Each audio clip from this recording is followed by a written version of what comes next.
Comment éviter une crise lorsque votre enfant s'oppose? Bonjour, si c'est la première fois que vous arrivez sur cette chaîne et que vous me rencontrez, je vous souhaite la bienvenue. Mon nom est Noémie de Saint-Fernin, je suis coach, conférencière, formatrice et l'auteur du livre Les clés du passé, se libérer pour changer de vie, et j'aide les parents, mais aussi les hommes et les femmes à avoir une vie plus épanouie, plus heureuse, plus sereine et plus lumineuse pour rayonner. Donc vous trouverez sur cette chaîne des vidéos de parentalité que vous pouvez retrouver directement sur une playlist s'il n'y a que ça qui vous intéresse, et des vidéos de développement personnel en général. Elles n'ont pas les mêmes vignettes, donc elles sont faciles à repérer. En tout cas, bienvenue à tout le monde. On voit aujourd'hui dans ces capsules que je fais spécialement pour vous en ce moment sur gérer les crises, et aujourd'hui on voit comment gérer une crise quand un enfant s'oppose. Alors, gérer la crise d'un enfant qui s'oppose, ça va se faire en 3 étapes. Première étape, lui expliquer les conséquences de son refus et ce que ça va avoir pour lui comme conséquence. C'est important, plutôt que d'insister en disant « si, mets tes chaussures, débarrasse la table ou va te brosser les dents », c'est de lui expliquer qu'est-ce qui va se passer s'il ne le fait pas. Alors attention, c'est pas pour lui donner une punition, hein. Si tu mets pas la table, tu mangeras pas ce soir. Non, ça s'appelle une punition. Votre enfant va continuer à dire non. Vous allez vous sentir un peu bête parce que je fais quoi maintenant? Je lui donne pas à manger. Tout ça pour dans 1 heure lui dire bon c'est bon, tu peux manger telle et telle chose, parce que vous allez culpabiliser de l'envoyer au lit le ventre vide. Donc on fait pas comme ça. Première étape, on lui explique. Et comment on lui explique? C'est très simple. Je t'ai demandé de mettre tes chaussures. Soit tu mets tes chaussures parce que tu as compris que nous allions sortir et que donc tu ne pouvais pas marcher en chaussettes dehors. Soit tu refuses de les mettre, mais tu sors comme ça. Là, je peux rien faire, mais la prochaine fois, je ne t'emmène pas au parc et je te fais garder et puis je vais faire les courses sans toi, parce que si tu n'as pas de chaussures, c'est compliqué. Ou si tu refuses de venir, c'est compliqué. Un enfant qui ne veut pas se brosser les dents, pareil. Voilà. Ce que je vois, c'est que tu refuses de te brosser les dents, donc tu as compris que si tu ne te brossais pas les dents, tes dents seraient sales, ça pouvait faire des caries, ça sentirait mauvais, et que donc demain, tu irais à l'école avec une haleine de putois ou de chacal.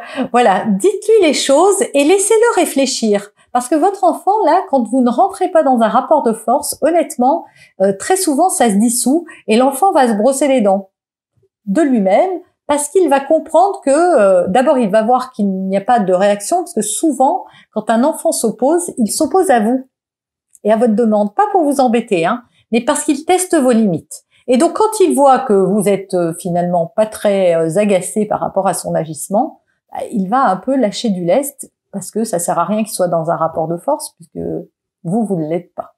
Et si ça ne marchait pas, et si votre enfant continuait, donc c'est pareil, c'est de continuer à instaurer le dialogue et de lui dire: tu as quand même compris que si tu refuses de t'habiller et que tu continues à vouloir jouer, eh bien on va arriver à l'heure à l'école, je vais me faire gronder, tu vas te faire remarquer, et puis je vais arriver en retard à mon travail. Je sais bien que toi, ce que tu veux, c'est pas que je me fasse gronder en arrivant au boulot.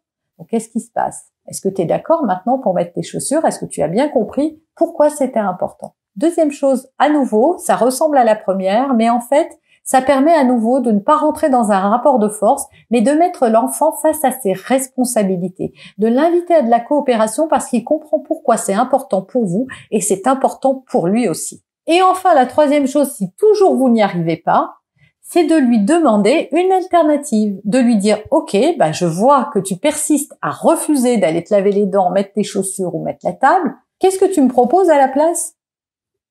Qu'est-ce qu'on va faire alors? Si tu veux pas te mettre tes chaussures, tu vas pas aller à l'école, qu'est-ce qu'on peut faire? Si tu veux pas te laver les dents, tu vas avoir des caries. Qu'est-ce que tu proposes? Peut-être que tu préfères qu'on le fasse plus tard, peut-être que tu veux changer de chaussures. Donne-moi une alternative. Qu'est-ce que tu veux toi? Qu'est-ce que tu me proposes? Et donc de le laisser voir qu'est-ce qu'il va vous dire.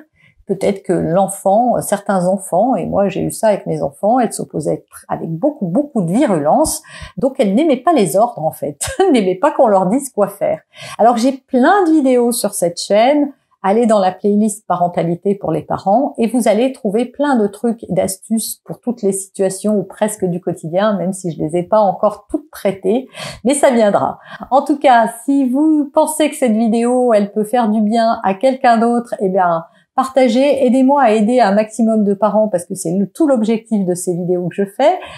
Pensez à liker aussi cette vidéo, c'est à moi que ça va faire plaisir. Et puis abonnez-vous à cette chaîne, n'oubliez pas de cliquer la cloche, vous serez informé de toutes mes prochaines publications. Et moi, je vous retrouve très bientôt dans une prochaine vidéo. En attendant, n'oubliez pas qu'il n'y a pas de parents parfaits, il n'y a que des parents qui font de leur mieux.